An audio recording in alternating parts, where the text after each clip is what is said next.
What's up, everybody? Welcome to the TexAgs High School Football Show Week 10 edition. I think it's week 10 Yeah. edition of the TexAgs High School Football Show. I'm Ryan Brauninger, joined as always by Jason Howell, and getting close to playoff time. A lot of district races in the greater Houston area, I know, going to come down to the wire for not only district championships, but also those last playoff spots. We always start with Jason in Dallas and see where he was last week and maybe some things that stood out to him. So, Jason, take it away. Well, Friday night, I was at Denton Ryan Aledo for a big district matchup, and I picked Aledo to pull out the win. Colin Davis was expected to be out for Denton Ryan, their starting quarterback, and luckily for Ryan, he was able to play. But Aledo, that offense and Hoss Haney proved to be too much. He made some big plays with his legs, had a big breakaway run, and was able to punch one in for a couple scores on the ground, and he had a couple throwing as well. Really good effort for Hoss. He's a 2024 quarterback that's going to be attracting attention of college coaches. Coach Santucci was in attendance watching a couple linebackers. Anthony Hill was Anthony Hill. It wasn't Ryan's night. They fell 21-35, but he was all over the place making plays, tackles. Solely a defensive effort for him. No offense on the night, but he was great. He was great on defense, looked like a five-star linebacker, and just impressive as ever. He always does. Yeah, I've never been disappointed when I go watch Anthony Hill and Denton Ryan. I really don't. He's never had an off night in 4 years of watching him play. So, and then Devon Keys, he played both offense and defense. Got in there, was kind of their big pounder back. When they needed those tough yards, he got in there and dug deep and pushed the pile and had a touchdown of his own. And he right there in the middle of that defense, getting sideline to sideline. Solid performance from him as well. Several tackles on the night. Overall, I think you're going to hear from both of these teams, and it was funny after the game. Both squads said, if we're going to go far in the playoffs, we're going to see this team again. So they're already excited. Both squads are excited and ready for that rematch if it does occur. So they're expecting it, and they know that they're both great teams, and it was a hard fought contest, and Aledo was able to pull out the win. Yeah, we forgot. We talked about it last week, just how loaded the Week 9 schedule was across the state, and you saw a big time matchup in Denton Ryan and Aledo. There were some other ones across the state. Some of them turned into be absolute classics. Stephenville, China Spring. Was it China Spring blocks a field goal and returns it? Yeah, and ends up kicking and then they're like kind of out in front of Stephenville, right? Stephenville makes a run and pulls ahead, and I think China Spring kicks a game-winning 42-yard field goal as time expired. Man, that China Spring program's super impressive right now. Always. Yeah, and Lake Belton and Midlothian coming down to the wire there, and another barn burner. And Shine over Furio. None of it disappointed. The one matchup that everybody had circled going into the weekend, that Geyer-Allen game, it may have been the top matchup in the state last week, and Geyer took it to them. They're rolling right now. They looked sharp. They do come out of the gate a little slow sometimes, but once they get rolling, man, they are downhill full steam. And Jackson Arnold put together a 418 total yards, 5 touchdowns. Wow. That's not bad. Yeah, he might be your player of the year so far in the state. He's just been fantastic. Well, and then that Peyton Bowen punt return, I don't know if you saw it. Oh yeah. I mean, geez, it does. I mean, that's everything Peyton Bowen brings to the table right there. Speed. He had to break some tackles. He had to, have vision to get to the sideline. That guy, yeah. I mean, he was a monster then last Well, week. and then too, we had another matchup of state champions, Franklin Lorena, Mm, last year, and they played last week, and Franklin wins by a couple scores. I think it was 35-21 or 42-28, something like that. And Franklin turned the ball over like 4 times. So, mm, uh, yeah, you talk about Jackson Arnold, the year he's had. He may yeah. be the big school player of the year in the state. Bryson Washington, Baylor commit at Franklin's making a run for the small school because he's doing it on both sides of the ball. Had a huge night rushing the other night, and I was getting texts during the game talking about this guy looks like he is a man possessed running through Talk these about a defenses. talk about a guy who never disappoints. I think Oh we've yeah. seen him at least once the last 3 years, and he is, like you said, he's always producing. Well, I started my weekend last week at Legacy Stadium in Katy to see Pato take on Seven Lakes.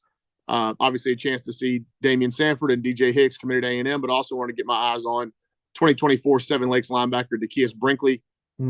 Was suspended for the first half, and by the time he got in the game, I think it was 35-7. So things had just kind of gotten away from him already. But I was really impressed with him when he got in the game. He made his presence felt and was super active in 2 quarters of play in a blowout game. But Katy Pato wins. It was the first win for the interim head coach David Hicks Sr. So Love to congratulations, see it. Coach Hicks. Absolutely. Hoping that he may, if they can go on a little run here, they control their own destiny in that district. If they went out there in the playoffs, if they do something like that, I would hope that he would get maybe moved to the front of the line to get remove that interim tag and get the permanent job there at Katy Pate. So hugely respected Oh, in the no doubt. district and by those kids and the rest of the coaching staff. So, wasn't a lot to do for Damian Sanford and DJ Hicks. It was pretty quiet night. And I'll tell you who's making a big time jump up recruiting charts on that Katy Pato defense is Yeah. CJ Johnson. Okay. And he's, plays safety, but he's 6'3", 190 pounds. Could he spin down to a linebacker? But whatever he does, he's around the football constantly. And I think Louisville and Missouri have both come in with offers this week. So stock up for CJ Johnson at Katy Pato. Then on Friday night, went over to see a highly contested game, Klein Collins against Klein Kane. And I'm telling you what, one of the better games I've seen all year. Klein Kane rallies with 2 minutes to go to score, get a turnover, go down and score again, and then get another turnover to end the game. Just an Oh, incredible rally when it seemed like Klein Collins was kind of in control for the entirety of the night. 2024 quarterback Tucker Parks there at Klein Collins. They didn't ask him to do much. He was pretty impressive outside the pocket when he got out and yeah. used his legs. Kind of some Johnny Manziel-ish type of scrambles and throws. Even some of the ones that were incomplete were highly entertaining just because he changed directions 3 or 4 times in the backfield. But really liked what I saw at a 2024 Klein Kane offensive lineman, Gibson Pyle, 6'6", closing in on 6'6", 285 pounds, bends well, moves well. He's got some real interest. He's got numerous Power 5 offers. Going to be one of the more highly recruited offensive linemen in the state in that class. I thought he looked really good. And then, a kid that has very little in terms of he has no Power 5 offers is Jalen Smith. The Okay. receiver at Klein Kane had 3 touchdown catches, was the best player on the field all night there at Kane. And I would think after a performance like that, so that offer list, which he's got some Ivies and she's got the service academies, but I was sitting there looking at him. He's 6'3", 190 pounds, and can run routes and go up and get contested footballs and going, that offer list should be a little bit longer than it is. But huge win for Klein Kane. They pull, they're now in second in that district with an upcoming game against Tomball, where, the winner of that game is going to win the district. So big win for Coach Clancy there and the Hurricanes on Friday night. Jason, was there anything else around the state? We talked a little bit about, I did want to mention, I said, watch out for Atascocita with CE King, because they were in a Mm. look-ahead spot. And we'll talk about their game this week. They didn't look ahead. Coach Stump had his guys ready to play. They beat CE King 38-3 to set up a monster matchup this weekend, which we'll get into in just a second. Any other things stand out for you last week? I mean, I think we covered it there pretty well. But yeah, like you said, I saw that score. I was watching that Atascocita game. They didn't skip a beat. Yeah. Well, and I think there's 6 9-0 teams in the state right now, and there are a few more 8-0 teams in the state, but only 6 have played all 9 weeks and won 9 games across the state of Texas in all classifications. There are 3 private schools that have done it as well. So 9 total teams that are 9-0, 6 public, 3 private, and there are a couple of 8-0 teams. Still, there's a couple of them in the DFW area that are going to match up this weekend in Byron Nelson and South Lake Carroll. Yeah, that one's going to be at South Lake Carroll, and honestly, I know I'm going out on a ledge here on this one. I think I'm taking Byron Nelson. South Lake got some difficulties they're working through a quarterback, still trying to figure it all out there. Really utilized the ground game to separate last week for a big win. And Byron Nelson is capable of putting up points in a hurry. They're going to be fun to watch. That's going to be an interesting matchup, and it's at South Lake. But I think I'm going with Byron Nelson here. I really like what that offense has brought to the table, and that defense has stood up when it's needed to. So, it's going to be a knockdown drag out. One of my favorites to watch for sure. And that's going to catch it. If Byron Nelson pulls that upset, that'll catch a lot of people's attention across the state of Texas. No doubt, and especially doing it there in South Lake. Yeah. All right. So what's on your docket this weekend? Well, I'm going to be at McKinney on Thursday night to see the McKinney take on Denton Geyer. Get to see Geyer again. I know I've been heavy on Geyer this last year, but this one kind of worked out as one of the bigger. It's got to be one of the biggest Thursday night matchups in the state. But need to see McKinney running back Brian Jackson, who's a big A&M target. And, you got Peyton and Eli Bowen on the other side for Geyer, Xavier Filsame. You got a lot of playmakers on both teams in this one. So it should be fun. And this is a team that can push Geyer. So we'll get to see, what they do there. McKinney almost took out Allen a couple weeks ago. And, there was some talk they might have been the better team on the field that night. Should have pulled it out. So we'll see what happens there. And then on Friday night, I will be in Arlington at Arlington Martin versus Arlington. Get to see the Warriors and the Colts, see targets Javian Toviano. It's been a little bit since I saw him earlier in the year. Micaiah Sena, who's a big 2024 target on the offensive front. So lots of talent there for especially on the Martin side, and looking forward to another to an Arlington matchup there. Well, I'm glad you said it's one of the biggest games in the state on Thursday night, because I've got one that's pretty big too that I'll be in attendance at Turner Stadium in Humble, Atascocita hosting North Shore. If there's a year where Atascocita is going to get North Shore, this might be it. Their quarterback, Zion Brown, playing outstanding football right now. A&M defensive tackle commit, Samu Taumanu Pepe, had a monster game last week. Going to make it really tough on that North Shore offensive line to get their ground game going.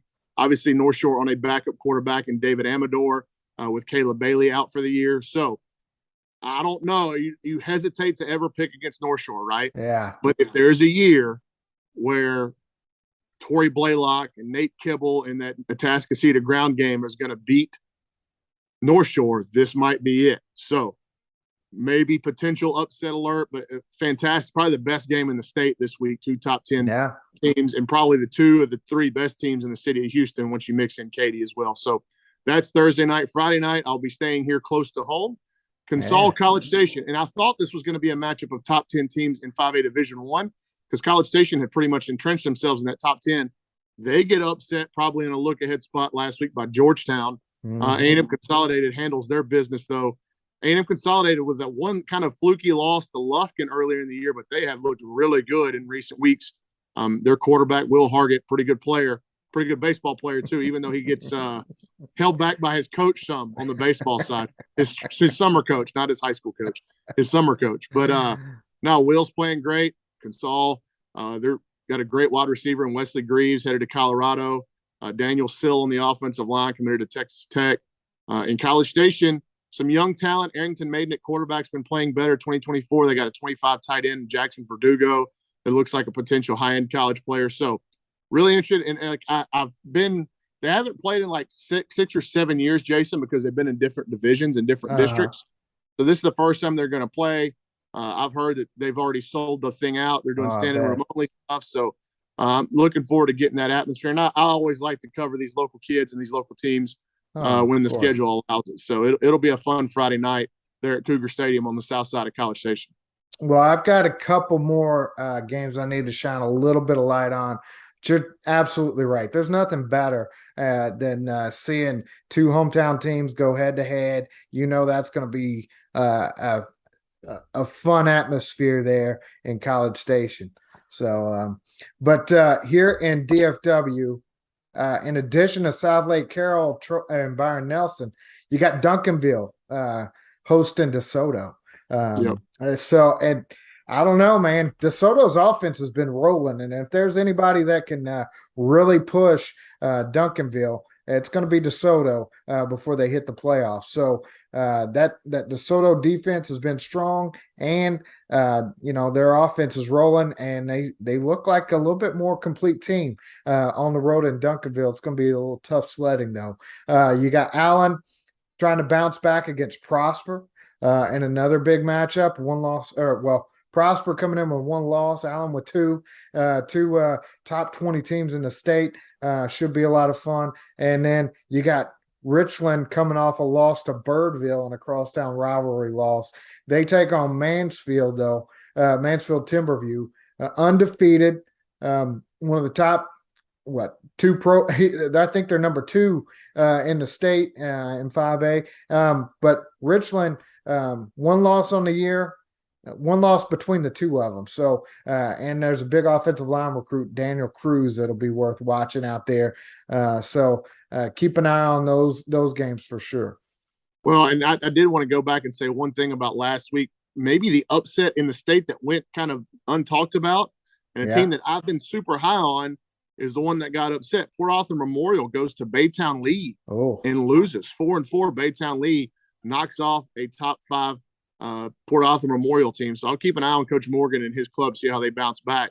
They certainly got the pieces. They're super young, but they're crazy talented. So how he bounces back and gets those kids to bounce back, probably going to be the story of their season, because they've got enough raw talent to make a real run there in 5A Division I. And remind you that they're in Region 2. So if they are able to win that district, you're going to get a DFW team coming down to Port Arthur maybe 2 weeks in a row to start the playoffs. So interesting regionalization there as the UIL did their realignment. So, but I'm sure, that's a trek, dude. I don't know if you've ever made the trip from Dallas to the Beaumont area, but that is a haul. Well, I've driven, I've made the trip from Dallas to Houston plenty of times. And you add on that extra, and hour and a half. That's a long hour and a half too. Also, shout out to my guy, Coach Crum, and the Jasper Bulldogs in his first year back at his hometown and alma mater of Jasper. They go into West Orange Stark, and they beat them up pretty good. And having gone down to Jasper a few weeks ago, I can tell you that there's some real juice in that program right now, and he's kind of gotten it back to where it used to be in the early 2000s in terms of community support and momentum behind the program. So shout out to my guy, Coach Crum. Got to know him when he was at Manville. Super great dude. I'm super happy for him to have that kind of success at his alma mater so early. Awesome. Yeah, man. All right, Jason, finally going to have some fall weather this week. So put on your got the long sleeves on. Sleeves and the hoodie, and we'll be back on the road. For Jason Howell, I'm Ryan Brauninger. Thanks for tuning in to the TexAgs High School Football Show.